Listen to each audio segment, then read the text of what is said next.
Hi, everybody. Can you guys hear me? Let me know. Testing, testing, testing. Making sure everybody's here. Welcome, everybody. Welcome, welcome, welcome. Shout out to everybody in the chat. Thank you for being here. Oh, my goodness. How's everybody doing? Let me see how many people we got in the house. Let those notifications go out. Yes, we started, about a minute early, okay? Yes, we did. We live now. Shout out to everybody that watches the replay because we appreciate that. Thank you, thank you, thank you. And shout out to everybody that hits that like button, please, and thank you. Good morning, good morning. Welcome everybody. Welcome, welcome. We live now. Shout out to everybody. Hold up, y'all. Now let me share this link with everybody. Hey, everybody, come through, come through. We live now. Okay. Let's see. I think I got everything. So far, so good. Set up. Welcome. I've arrived. Hey, Cricket Mama, Tina McBride, Maria, James. Was there another airline crash yesterday? I don't know. But we're all starting to notice the different crashes that are happening, a lot. So much better since I'm talking to you. Hey, Body Illusion, how are you? I feel like we now notice a lot more airplane crashes and everything that's happening, which is, I guess that's, you know, crazy how suddenly all these airplanes. We've always had airline crashes and airplane crashes, but crazy how things are kind of happening. Hey, everybody, come through. I see, is it Maria, Lisa Marie? Welcome. Hey, Clearly Suppressive, Shelly, Yadira, Wendy, Mana Joe, Jeanette, welcome. Cricket Love, how are you? Stephanie, Darcy, how are you? I hope you're having a great weekend, Miss Angelica. Shout out to you. H is in the house. James Steele, Cricket Mama, or excuse me. There's Cricket Mama, excuse me, and Cricket Cinema. I've seen a Cricket Mama. Shout out to Cricket Mama, wherever Cricket Mama's at. So we got a couple of crickets. Shout out to y'all. Tina McBride, Mirrored Moon. Cheeks is in the house. Welcome. James, everybody. Jen, how are you, my love? Shout out to Jen. Dee, I was thinking about you because you got me, if I remember correctly, it was from the Amazon list. You got me these rabbit ears. And it's like a little a rabbit ear, kind of like a little thing to keep the head warm. Well, the middle child likes to wear it for school. They had crazy hat day or something like that, and he totally wore that. And baby bunny wears it for the winter, but it's now getting kind of hot outside. But I wanted to tell you that because I was thinking, I'm pretty sure that it was Dee who got me this. Thank you, Dee. Good morning, Sylvia. I'm sorry you have to go to work on your day off. Shout out to you, love. Thank you to Sylvia for being here. Just the Tea Please is here. Hey, Kay, how are you? Aduko, they had green flames coming out of the university sewers. What? Where, Aduko? I'm telling you, all of this is so off. Hey, Gordon. Hey, Miyu. Everybody. Hey, Elsa, Don. Everybody. Diane is coming through. Kat, how are you? Welcome, welcome, welcome. Everybody hit that like button. Paige, how are you, my love? Texas Tech University had green flames coming out. Hold up. Texas Tech University, green flames. On the sewers? Oh, 2 days ago.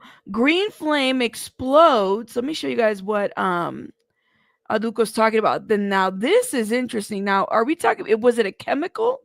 Was it a chemical or some sorts or something? Could it have been a chemical? Look at that. Let me show her. Oh, that music doesn't really. Look at that.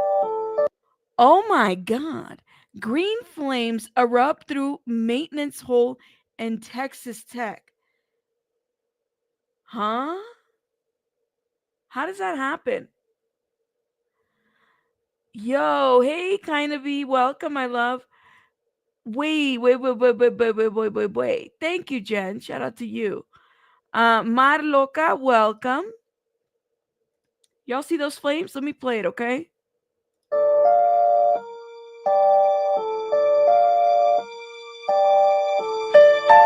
What the fuck? What in the Ninja Turtles is happening? What is going on? Green, is that chlorine?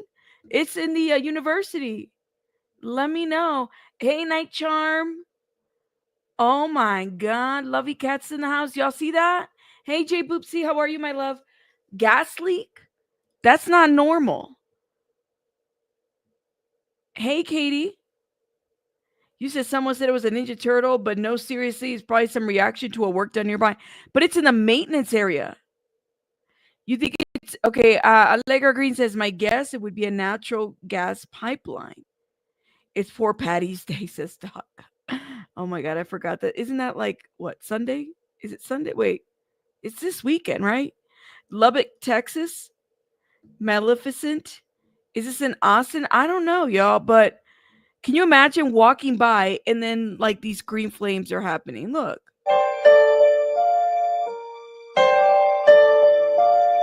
I mean, people saw it.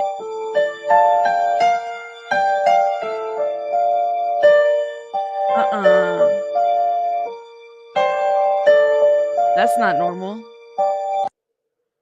Look at that. And those things are like, I don't know. You don't know, man. You said that's the color of Slimer from Ghostbusters.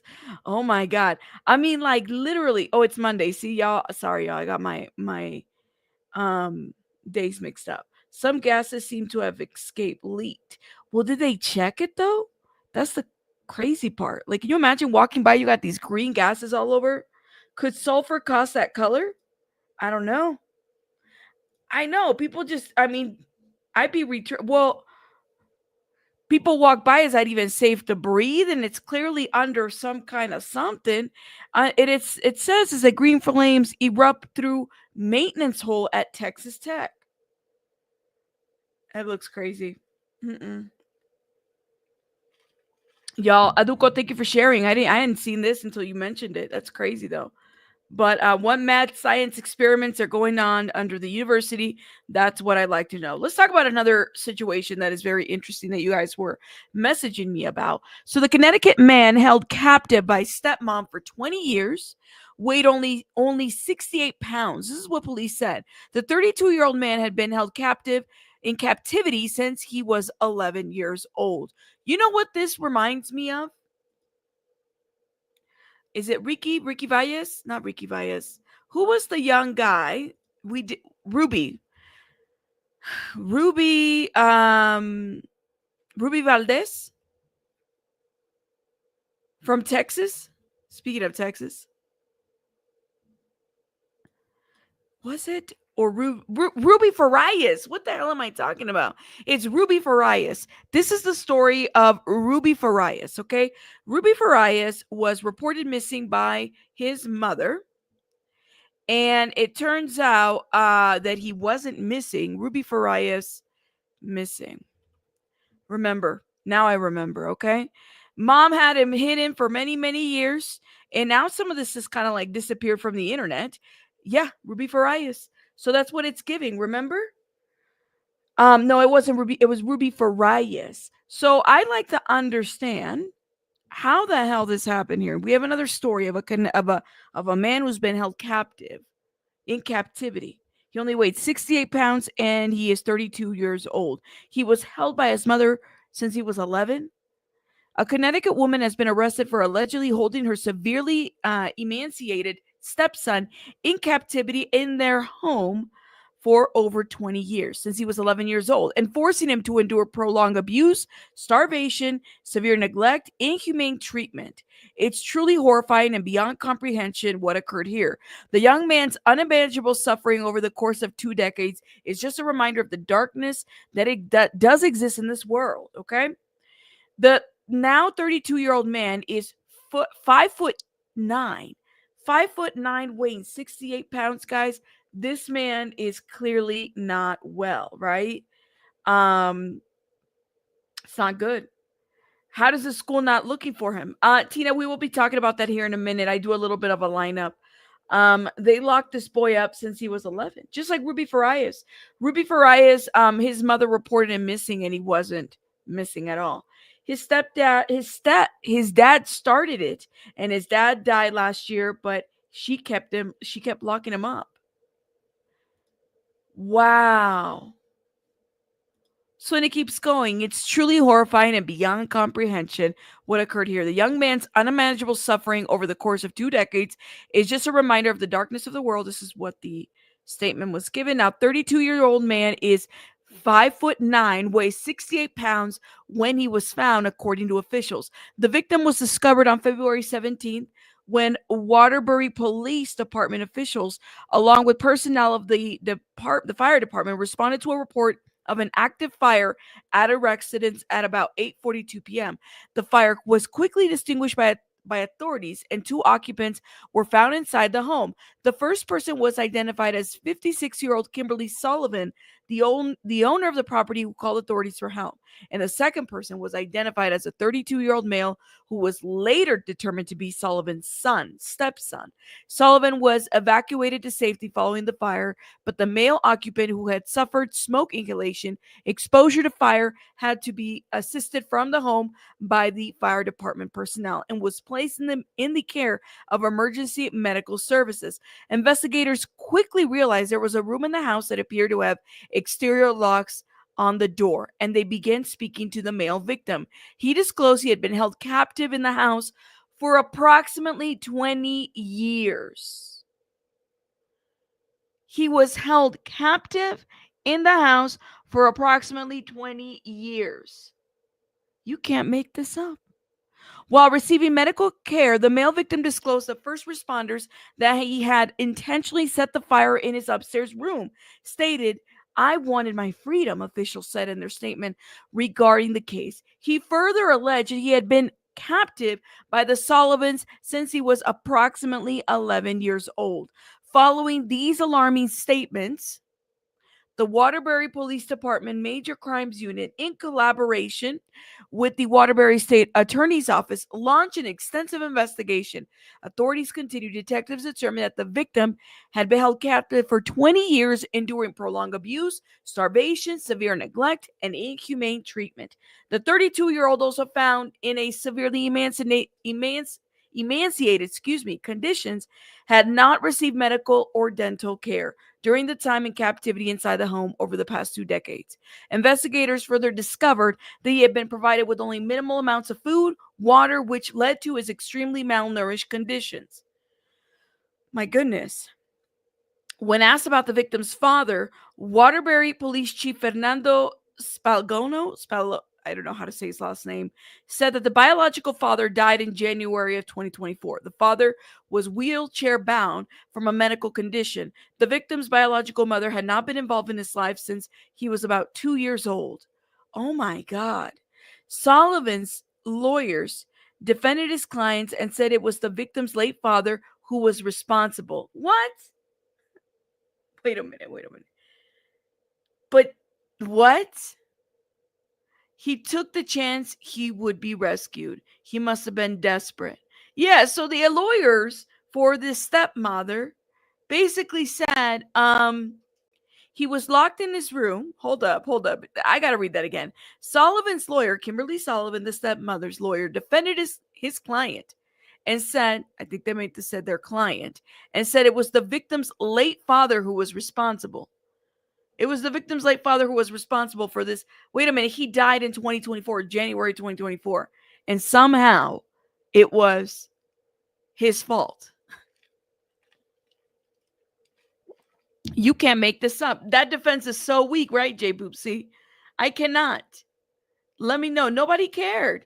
Right, manager? What in the hell? Like, what's going on?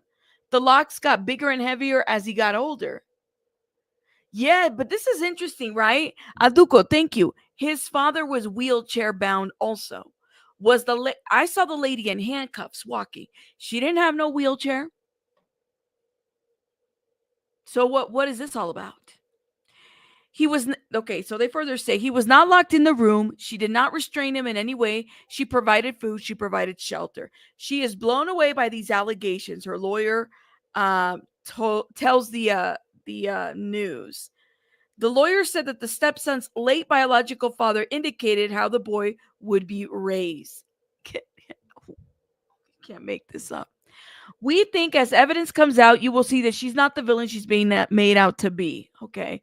During the background investigation, police found that there was 2 incidents in the Waterbury Police Department had in their system for the address of in 2005, for that address in 2005. The first was a request for the departments of children and families to do a welfare check on the location because the victim's friend had not seen him lately and were concerned about him. Officers went to the house and saw that it was clean, and they spoke to the victim at that point in time. There was no cause for alarm or any conditions that would have led the officers to believe anything abnormal was occurring. DCF released a statement on Thursday evening saying that it has looked extensively at our current historical databases and to date have not been able to locate any records pertaining to this family, nor any records connected to the family names or who have indicated that they made reports to the department. Okay, so here's the deal. The first request was for the Department of Family and Children Services to do a welfare check at that location. Here, going back to the background, they said the police found that there were 2 incidents of the police had in their system for the address in 2005.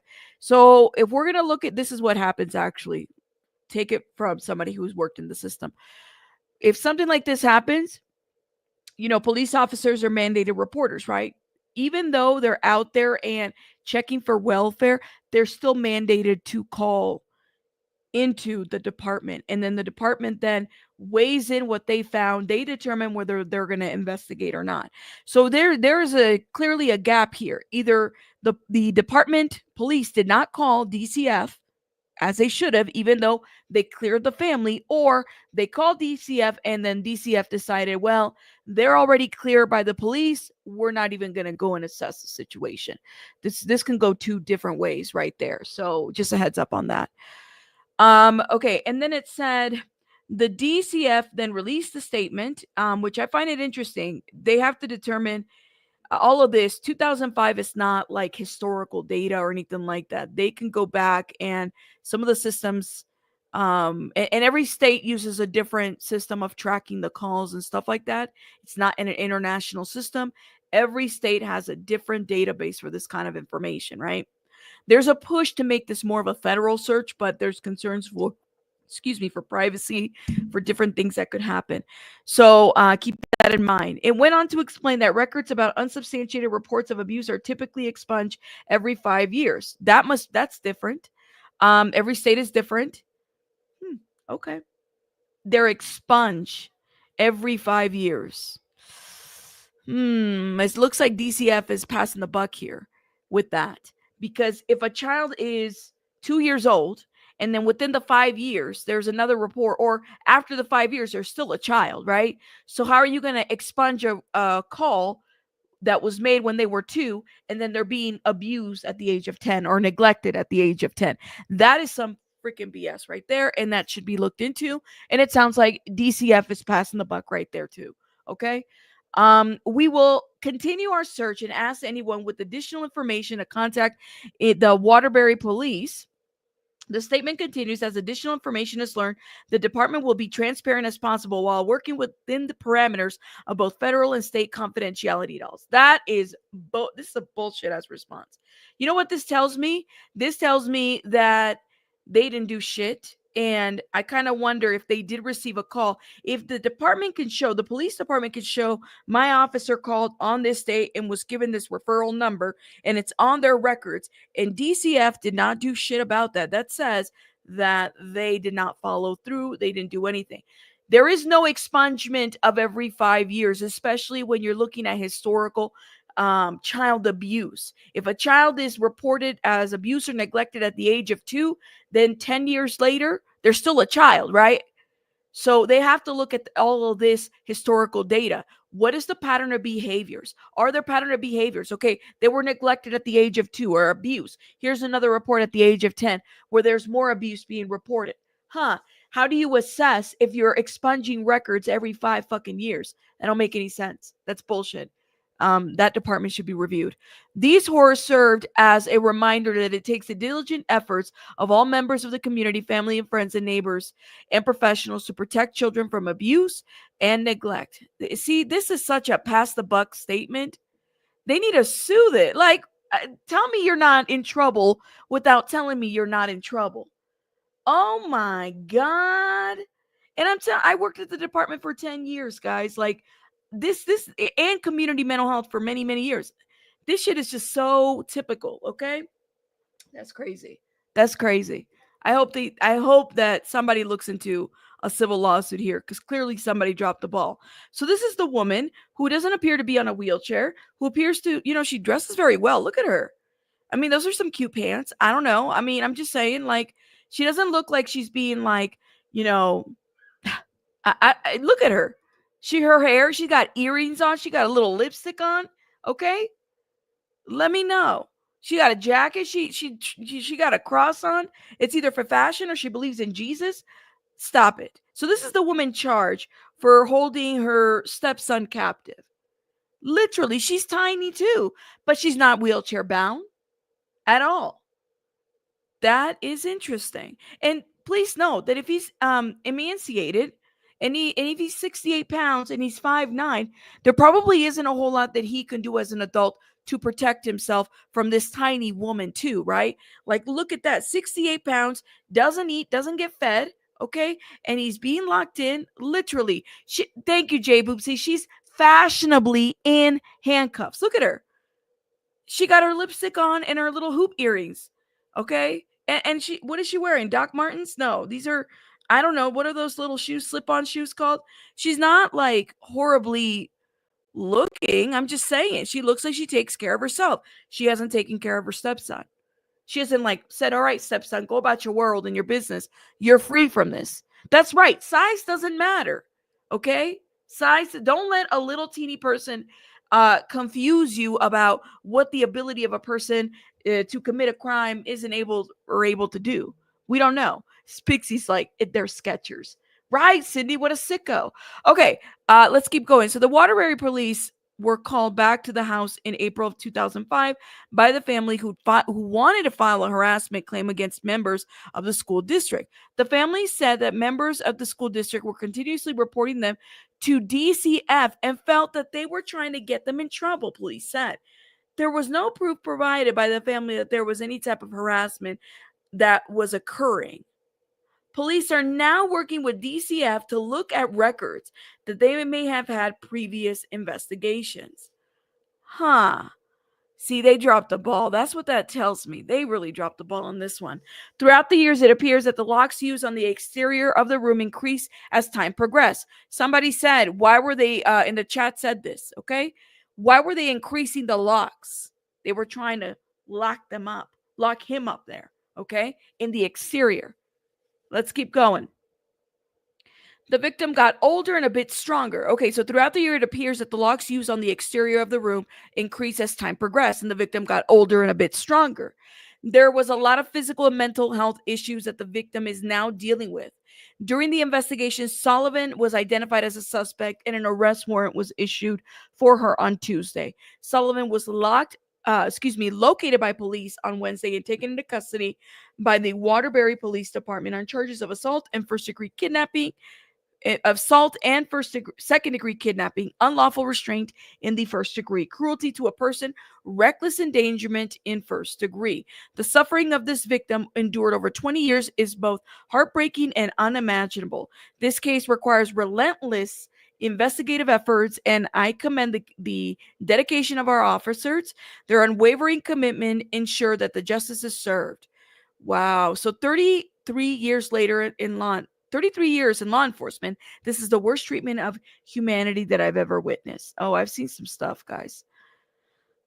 So her bond is at $300,000, and she's now expected to be placed in custody at the Connecticut Department of Corrections while she awaits trial. Kimberly Sullivan talked to an officer almost immediately, but does not have any prior criminal history. So what does that mean? This is the house. Okay. And I wonder if they put these boards up because of the fire. You know, these like wooden boards right there. I don't know if you guys see them, but I'm wondering if that's the case. It deserves a deeper dive. This story deserves a deeper dive. That's for sure. But that's what I'm going to say about that. I don't know if she has posted bond. I haven't heard anything, but I'll follow up on this because this is interesting. But this is just BS, guys. BS, BS. Okay, we have to move on to the next topic. Let's talk about Liam Payne real quick. I did a pre-recorded video yesterday and I dropped it. Shout out to everybody that was in the chat commenting on that video. So it's just an update about what is happening with the case. So this is the video, y'all. Go check it out. On the lawsuit. This is my channel. For those that don't know, of course, you know. Right over here, this right here, my friends. Check this video out. So, Liam Payne's dad, Geoff Payne, has responded to Rogelio Nores' lawsuit out of Florida. And one of the questions that has been posted, and I think it's a valid question, is why is it that this man, Rogelio Nores, is filing a lawsuit in Florida? I have a lot of questions about that.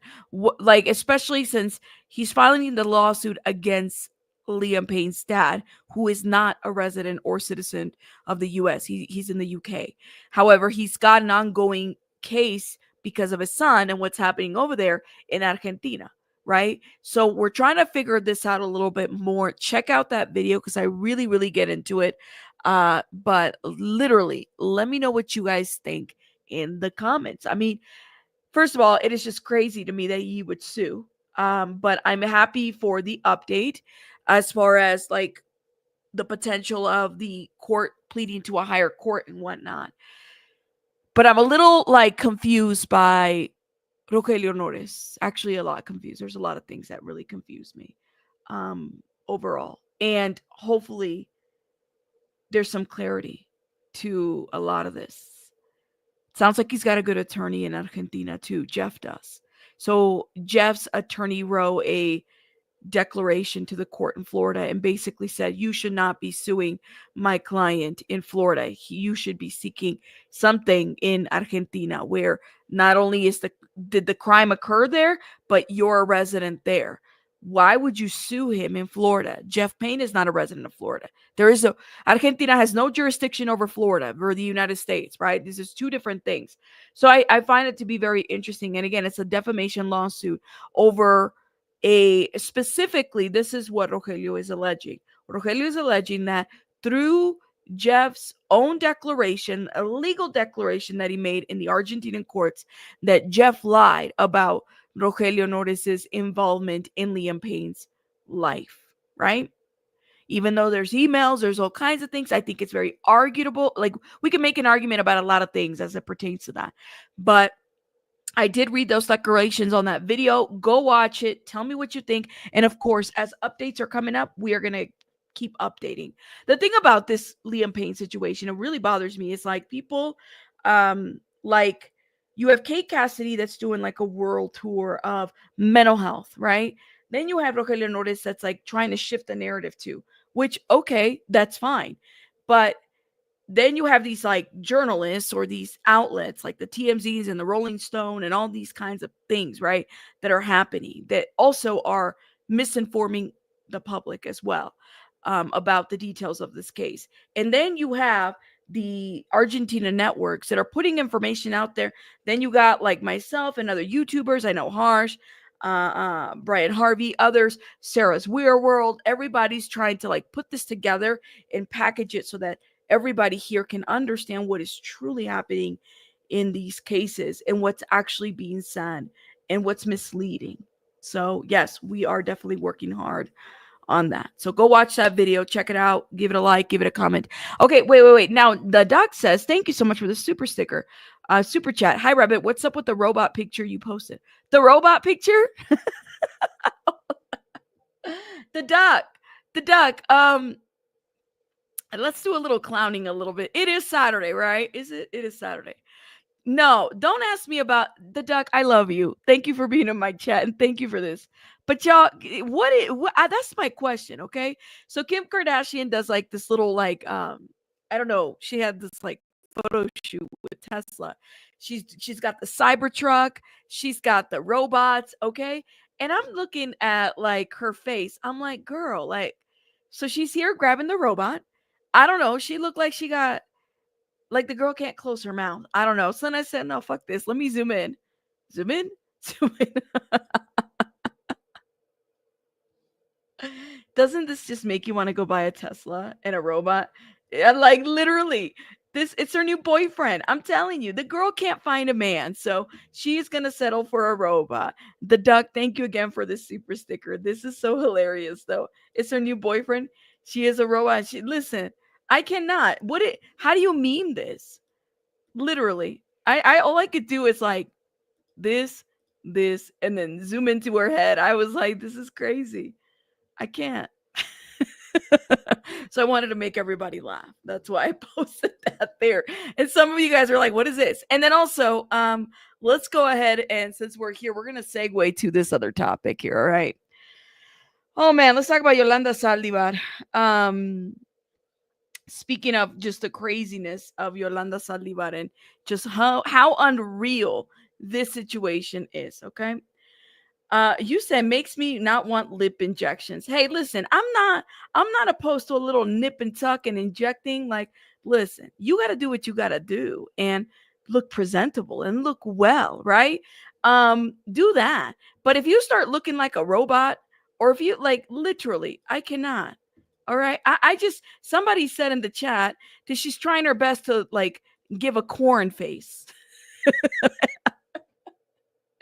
Somebody said mindful Mia Camila says everything has to look like corn with her video cover for her.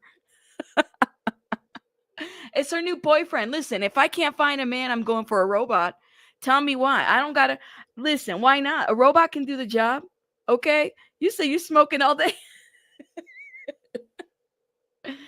If the robot can do a job, it's giving corn, right? It's giving like a corn, like a 80s spread corn face. She's that's how I see it. She's giving like she's trying to give she's working very hard. You said that robot will break up with her. Listen, the robot be like, listen, I'll marry you, but I'm gonna need a prenup.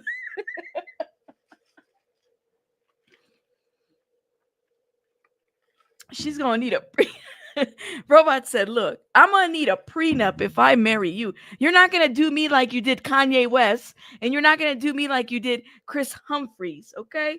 I don't know. Family Guy wrote episode with Peter Wright's robot corn.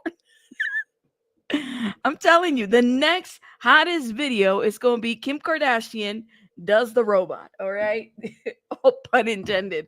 Oh my God, Priya's like laughing it up. I'm just saying, the robot's gonna start passing through her life. I know, robot's gonna be like surviving the Kardashians. He's also gonna break.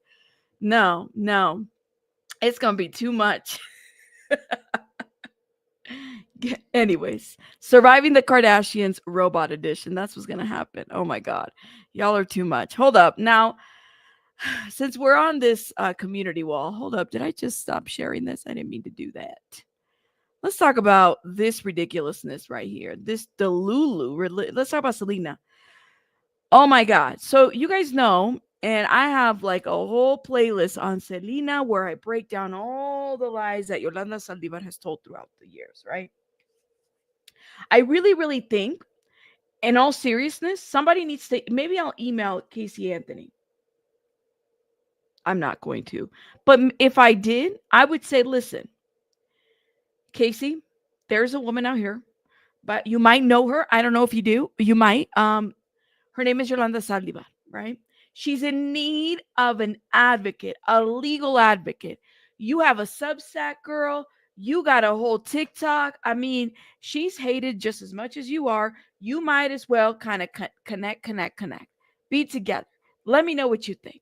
Okay? Let me know. You said Ray G will direct the robot cam. Y'all are still.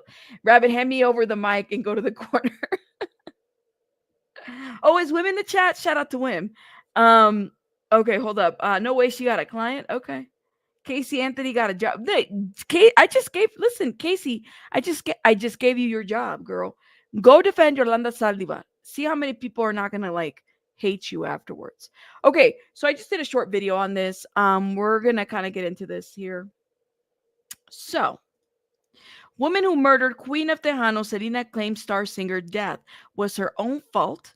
Family says as she makes a plea for parole. The woman serving a life sentence for the 1995 murder, of Selena, will soon learn if she's been granted parole. And her family members tell the Post, her family members, by the way, made this statement.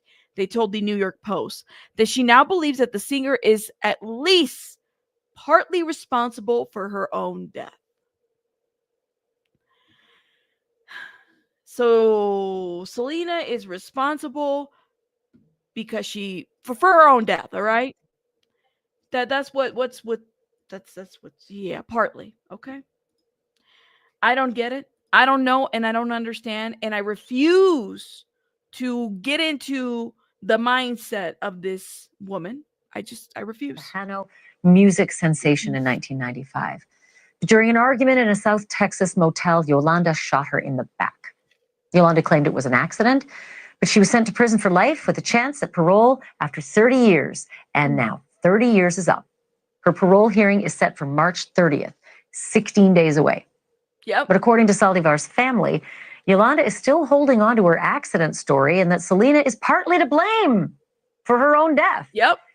They say, quote, Yolanda knows what she did was wrong and she takes responsibility for it, but she was reacting to the way she was confronted. She says that Selena came at her really aggressively. If Selena had confronted her differently, this never would have happened. You are so out of order. I cannot. By the way, thank you, Wim, for gifting memberships. If you've been blessed by Wim, put some hearts in the chat, please, and thank you. Thank you. Listen.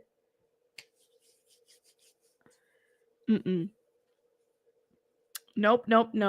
I cannot. I don't understand, and I refuse. You are out of order, as somebody said in the chat. You are out of order, and I don't understand. What was the reason for all of this? I had a reason. What was the reason? I had a reason. What was the reason? I had a reason. What was the reason? I just explained the reason. What was the reason, bitch? I don't need to explain myself to you. And what was the reason? I don't understand. What was the reason for all of that? That whole like what? Okay, I don't get it. So how the fuck was that an accident over Selena's fault? Right, like this woman has been spewing so much misinformation and hate. They reenacted this whole thing with the crime scene. Selena was not being Selena was told to come to the room. She went to the room. She went to meet her, and they were supposed to kind of in amicably. All right, literally. But the thing is about Selena is like, no. Yolanda and her family. To me, it's like you guys have tried to rewrite this narrative. You really thought that the Oxygen series was going to take off, and it was going to be a crusade to free Yolanda Saldivar from behind bars. No. Nobody's buying the story that you guys have put out. And what gets to me is that they've been putting out this bullshit ass story. They have assassinated this woman's character. She's dead, as well as her family. Don't forget that Yolanda accused Selena's father of rape. They had to investigate that. Selena's father had to sit in the stand and be questioned about that. They don't talk about that in the series. Don't forget a lot of misinformation that they put out there, but they omit so much in that docuseries. I'm sorry. I hope she does not get freed because she doesn't deserve to be freed. And I get that being remorseful is not part of their parole eligibility, okay? But literally all you have to do is review this woman's behavior for the last 30 years to understand that this woman is vile, that she doesn't give a shit, and that she's lied and lied and lied. Is that right? I am pleased to welcome back to the program John Houston. He is a retired police commander from Corpus Christi, Texas, who was the first officer on the scene of Selena's murder back in 1995. Commander Houston, it's good to have you back on the program. Thank you so much for being here tonight. Not the best way to get parole, I would imagine. Do you agree? I would agree 100%. It's like, what kind of negative attention you want to bring to yourself 2 weeks before your hearing? It's just ridiculous. A continuation of the lies. I can't figure it out. Speaking of the lies, it's great that you're the first person on the scene because you have a perspective a lot of people won't have. Yolanda Saldivar had a different story that she told you after she took the gun from her head after a very long standoff about why she killed Selena. Well, she's had so many different stories. She has said that she wasn't actually in the room. She has said that she was bringing the gun over to shoot herself. She wasn't trying to kill Selena. She has said so many different versions of this story. Mind you, one of the things that they don't talk about is the fact that before trying to kill Selena, she was actually trying to kill her dad. Okay? So there has been various versions of this story, and she does not deserve to be out. What was it? Well, she was indicating that the father was trying to interrupt the business relationship between the two, and the relationship, it was the father's fault. It was everything was blamed on the father, and it was accidental, and she didn't mean to do it. And then, of course, today she comes out and she's like, "Well, if she hadn't talked to me, I wouldn't have killed her." I mean, just nonsense, complete nonsense. So, like, it gets even more specific. When you mention father, I want to be clear. We're talking about Selena's father, and didn't Yolanda say Selena's father made me kill her? And the quote is, he made me shoot her. Selena's own father made me shoot her. What does that even mean? Like, what was her context for saying that? I think it was the context that the father had figured out that she was stealing money, and that the business relationship with her in charge of the fan club was now coming to an end. And I think the father didn't want Selena to have any business with her. And I think that was the context of it. Was like, she was really mad that if the father hadn't gotten away, that they still would have had some kind of relationship, or she would still steal. I mean, she's been a liar since day one. So this doesn't surprise me. But it doesn't make any sense either, because Selena's father, let's just say if Yolanda was telling the truth, that Selena's father made me kill his daughter, or asked me to kill his daughter.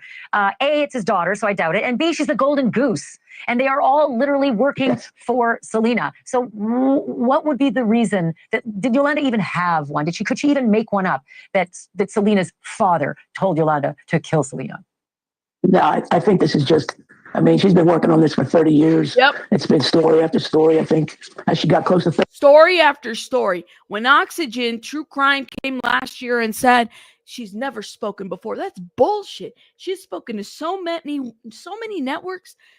When Selena died, I was a little girl, right? And I remember so many interviews that she did with Maria Celeste Raraz, with all kinds of anybody that would give her the time of day, and she would spew lies and lies and lies. She put out the rumor that Selena was pregnant. Selena had an implant. Okay, when they did the autopsy report, they found that implant in there. She was not pregnant. She wanted to have kids. She did want to have kids, but all this shit that this woman said was just ridiculous lies. 30 years, she's just trying to get media attention, even bad media attention.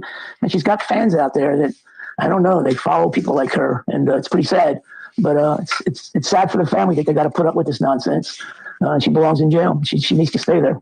Thanks for watching. Go to joinnn.com to find News Nation. She needs to stay there. That's it. That's all.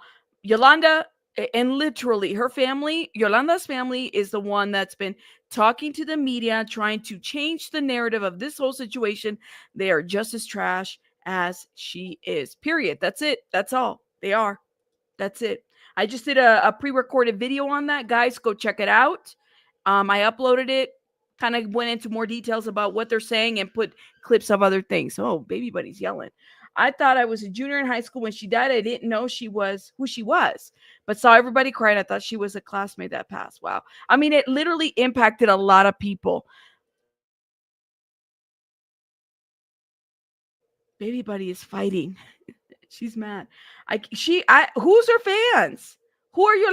Can y'all let me know? There's Yolanda Saldivar fans.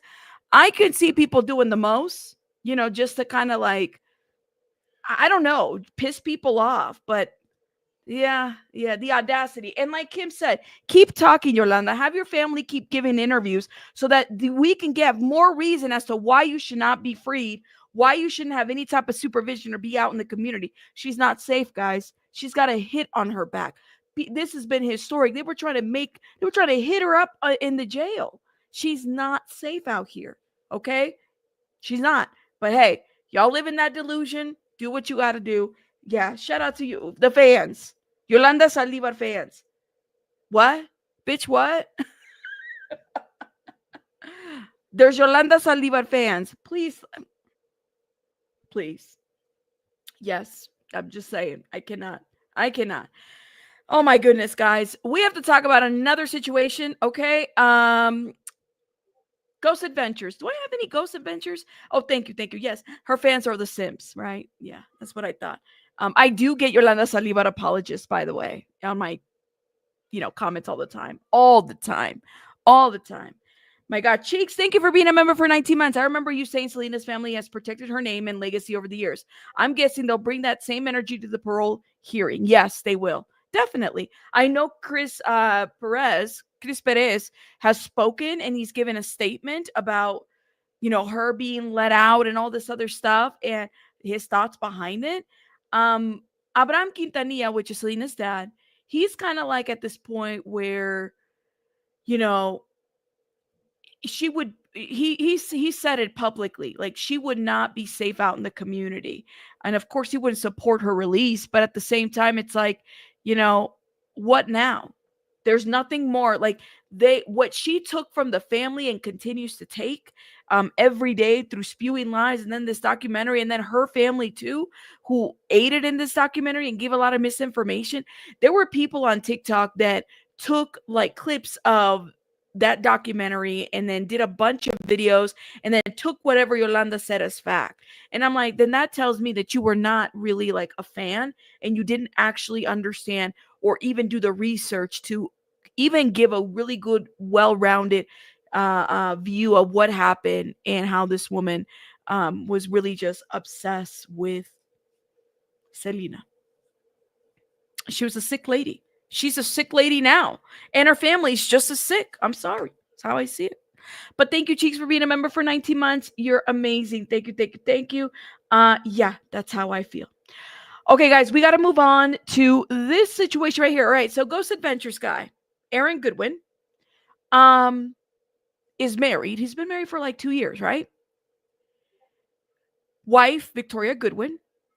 So apparently she was arrested because it was found that Victoria Goodwin was negotiating and having conversations to conspire to murder her husband, Aaron Goodwin. Okay. And there are messages, these text messages that she's sending to this prisoner and stuff like that, going back and forth about, where he's at, his whereabouts, the time, days of everything. Yes, yes. Well, it turns out that Victoria Goodwin was talking to none other than Grant Amato. Grant Amato, who was convicted, I believe, in 2019? Well, hold up. 2018, he committed the murders.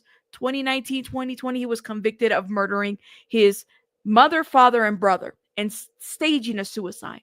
Okay. And this was a big case that was covered out of Florida. Okay. So Victoria Goodwin talking to this family murderer, all right, who was also a former nurse.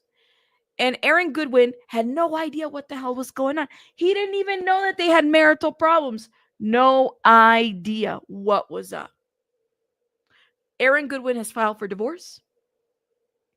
After, of course, all of this. I mean, what are you supposed to do? You can't don't stay married, okay? If your husband is trying to, husband or wife is trying to murder you and plot your demise, please don't stay in that marriage. Like, he literally has filed for divorce.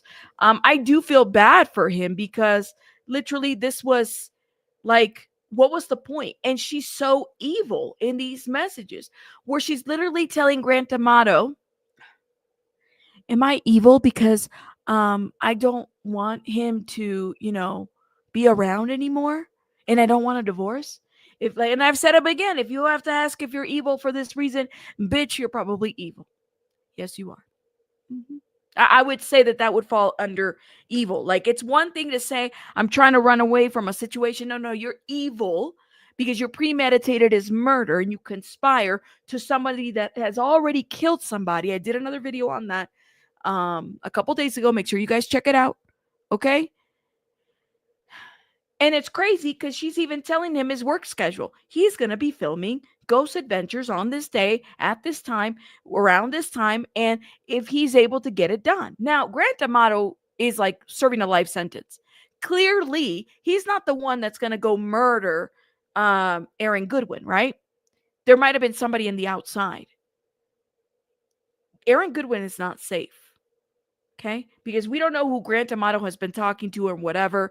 Like I said, he's got a very interesting record. He had a porn addiction that led him to basically murder his family and try to stage it as a murder-suicide by using his brother, who he also killed. Okay, med student. He was stealing money to appease a Bulgarian woman who he was addicted to watching, and she was doing a bunch of porn for him and stuff like that. And he was sending her a lot of money. His family wanted to help him, put him in treatment, and guess what? That didn't work. He also stole from his auntie. That didn't work as well. They just didn't want him to go to jail. Well, look, now he's killed his entire family and he's serving a life sentence. And now this woman was talking to him and trying to plot the murder. But who was on the outside that was supposed to make the hit? That is the question that I have. Because to me, that would be another charge. That should also be another charge for Grant Amato, right? We don't know. Anyways, so Aaron Goodwin files for divorce after wife's alleged murder for hire attempt. There is no possibility of reconciliation between husband and wife. Aaron's divorce complaint claims. I don't know how you can. And they've only been married for 2 years, guys. 2 years and you're already plotting. And initially people were saying, well, maybe this was like a life insurance thing. Yeah, it could have been a life insurance thing. Possibly. But still, like, come on. Literally. Ghost Adventure star Aaron Goodwin has filed for divorce after his wife, Victoria Goodwin, alleged murder for hire attempt. So Wednesday, March 12th, Aaron, 48, filed a complaint for divorce from Victoria, 32. So there's an age difference here between them. She's 32 and he's 48. This is in a Clark County, Nevada court records obtained by People. In the complaint, Aaron asked that neither party be awarded alimony and both parties' community assets and debts are in accordance with the Nevada law. He also asked that to separate his assets and debts be confirmed as his sole property and be awarded his reasonable costs and expenses and attorney fees incurred here then. This is them. This is crazy.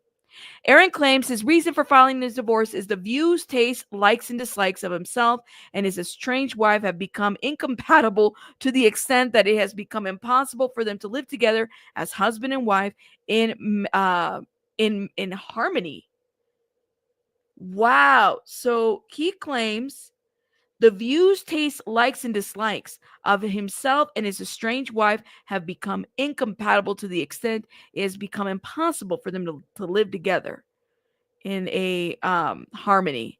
There is no possibility of reconciliation between husband and wife. There wouldn't be. Like you try to kill this man. Literally. They try to reach out for him for comment. He hasn't made a comment, but that is what is going on. By the way, this is what the text message said. Am I a bad person because I chose to end his existence, not divorce? One of the alleged texts reads. And when she was confronted with this, she tried to play it off like, oh, I don't remember doing this. She was plotting since October of 2024. It wasn't like a year ago or anything like that. This woman was trash. Okay? Trash.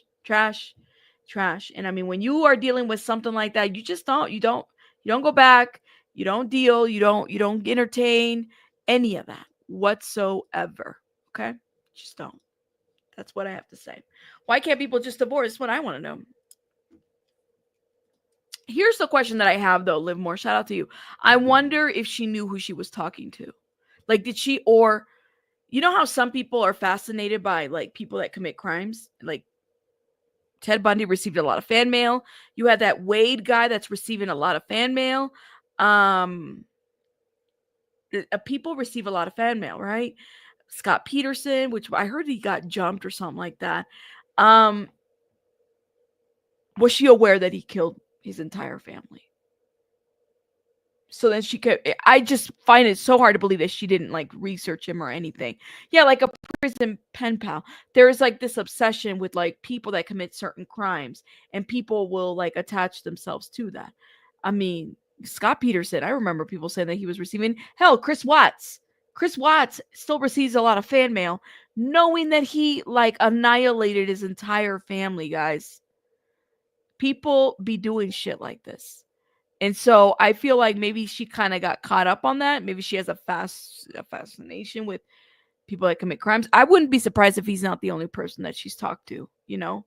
Yeah, like really evil or really dumb or both. Maybe it's both, you know? Yeah, like serial killers. People, Ted Bundy had a lot of fans. Didn't he get married at one point? he had like people that went after him. And by the, Ted Bundy wasn't like a horribly looking guy, I mean, just fucking psycho, but you just have to kind of wonder. And hopefully the investigation will reveal that. But look at her now. She could have been divorced him. She could have made, like, if she just wanted money, say, fuck it, divorce, and, you give me half and then you fight that in court. But no, she did not want to divorce him. She wanted to end his existence. Okay. And her excuse was, well, I was just tired around that time. I didn't mean to say it this way. Well, people that are tired typically take vacations or separate. You don't plot the murder of your people. You don't plot the murder of your spouses. Oh yeah, this one right here. Everybody's like in love with this Wade Wilson guy. Why? Literally, what? I don't get it. Y'all, I don't get it. I don't get it. There's nothing cute about Wade Wilson or anything. But anyways, let's keep going. Okay. Well, even if Yolanda Saldivar had fans, right, Belen? Like, I wonder where are the fans for Yolanda Saldivar? Y'all sending her mail? Let me know. Witnesses say missing Pitt student. Let's talk about Sudiksha Konanki. This whole situation that's happening.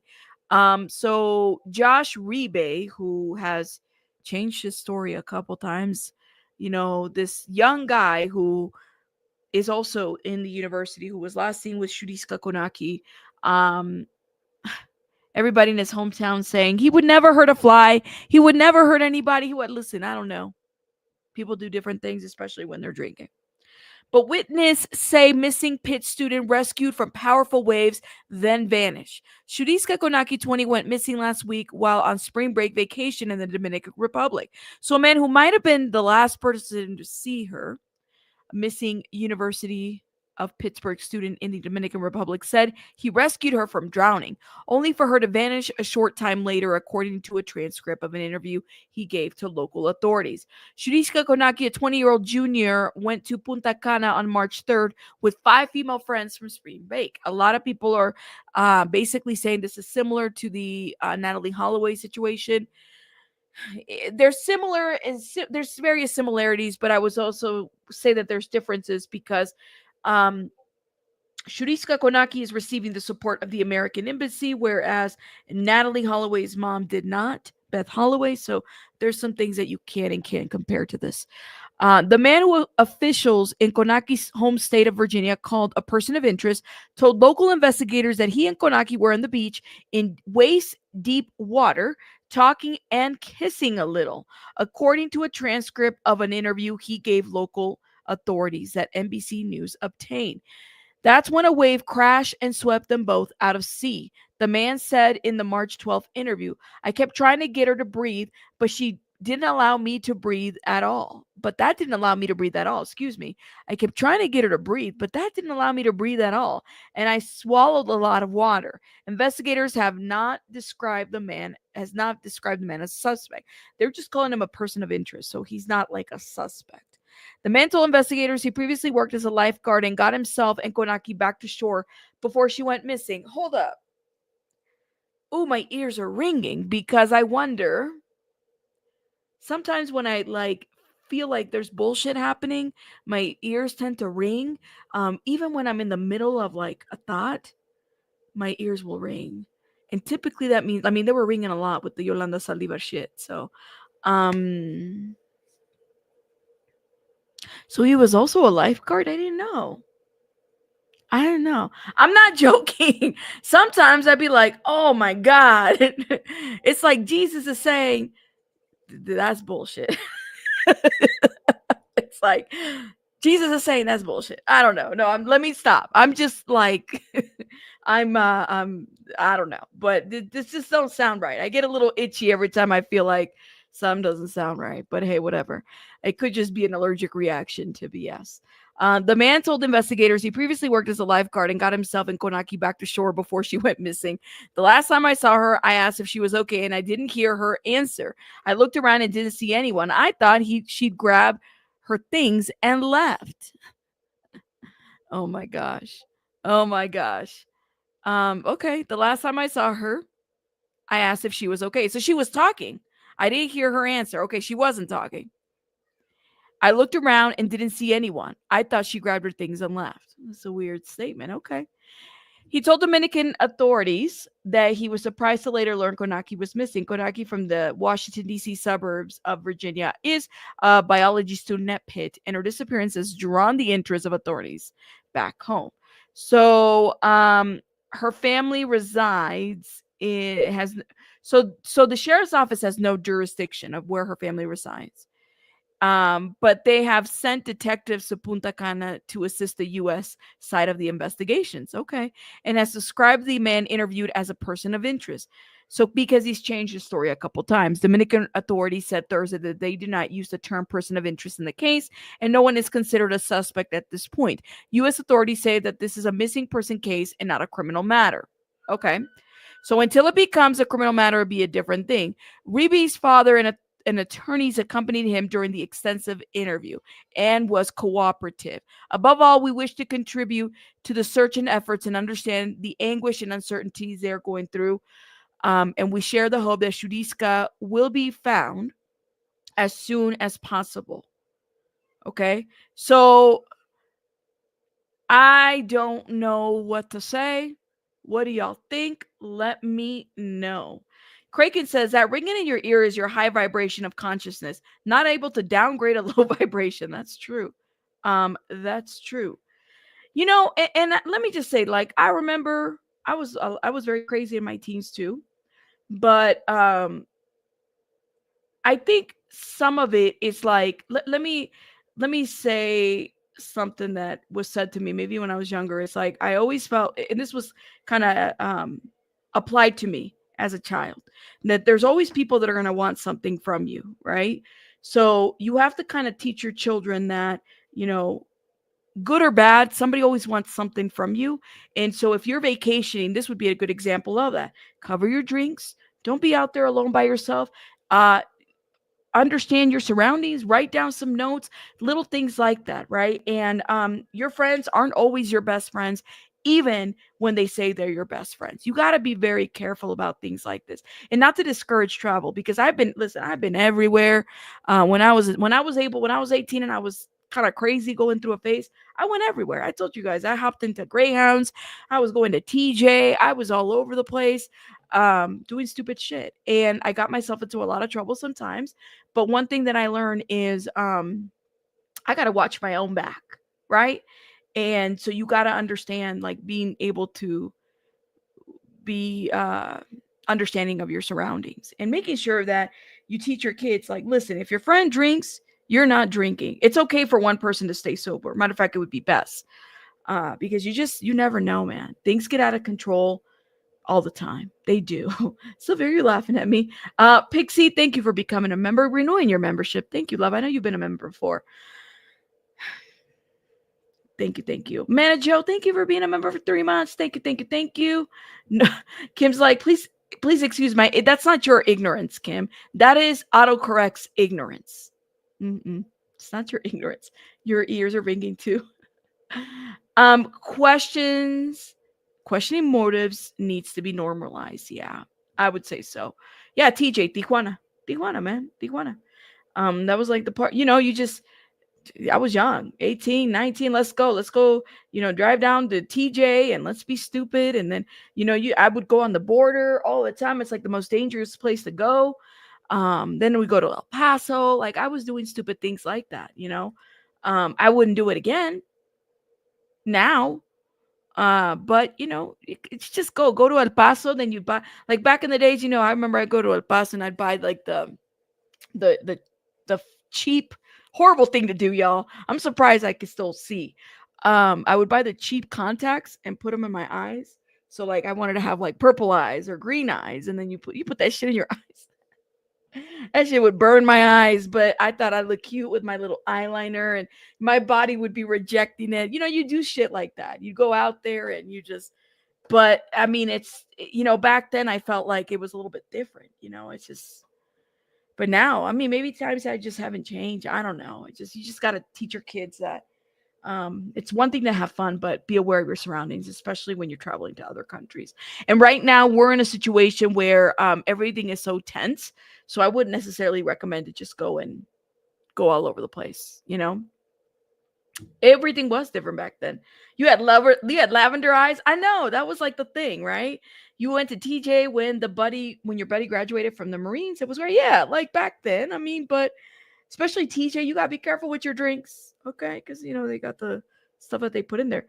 Yep, especially young women traveling together, they prey on all the time. This is why you have to be extra cautious of your surroundings and other people. Just like the movie Taken, you gotta be careful, guys. Got to be careful. Remember, jurisdiction, they don't care, whatever. And I think that people need to understand, it doesn't matter if you're an American or whatever nationality you're coming to somebody else's territory, you have to be careful. Okay? That's how it is. All the time. Yeah, and don't make a dumbass out of you. Like, seriously. People be doing too much. All the time. Here's a question. Whatever happened to Onijah Robinson? I haven't heard any more information. She went to Dubai and then she was in Pakistan. They had the Pakistani chips. What happened to Onijah? Have y'all heard any more from Onijah? Because I've been looking and I have not seen any more updates. Onijah went to Dubai, got in trouble, and we have not heard. Is she back in the U.S.? Like, Onijah was doing too much. Shout out to Onijah. And I'm glad that they treated her well in Pakistan. But she's in Dubai. That's a whole different, ball game. Okay? She's talking about she's going to go get married and have her baby over there. And, she was left. She was using a Nicki Minaj face filter and tricked a 19-year-old. And they had this whole arranged marriage. Her family, they said, nope, you are not Nicki Minaj. But I hope she's okay. I haven't heard any more information from Onijah Robinson. Let me know. If y'all hear it, let me know. Let me know if you find an update. Because I've been looking for an update. I've been looking to see like if, her son has talked to her or anything like that. That's how I feel. Oh my God, guys. Y'all are amazing, guys. What's the universal sign? Oh my goodness. Hold up. Are you talking about if you're hold up. Universal, I just forgot it. Universal sign. We talked about this the other for help, right? Universal sign for help is there's an image for it. It goes, so it's like this, like this, like this. So palms up, palm up to the camera. You tuck in, you put your thumb, and then you go like this. And sometimes you tap your thumb. That's what Alicia Villarreal did when she was facing that whole domestic violence situation. She was on stage. She went like this, and that went viral. Yeah, that's the universal sign for help. If you're ever in trouble, you can't talk, go like this. I had no idea. So again, Alicia Villarreal did that. Hey, degraded daughter, how are you, love? She literally dropped the most iconic line in 2025. Peace out. I know, right? Noted. Yes. Anytime you can't talk, you can't say like, help me, go out like this. Wait. Sorry, I'm not left-handed, so I would probably do right hand. It would be easier. Yeah. Teach your boys that sign too. Absolutely. It's universal. You Google it. Google it. But I'm not left-handed. wait. This is left-handed. Right-handed.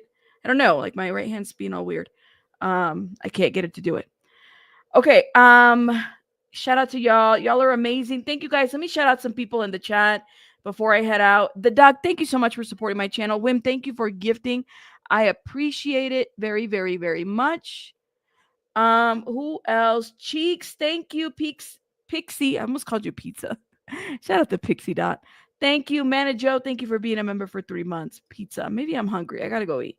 All right, guys. I gotta let you guys go. Yes, practice both hands. Probably a good idea.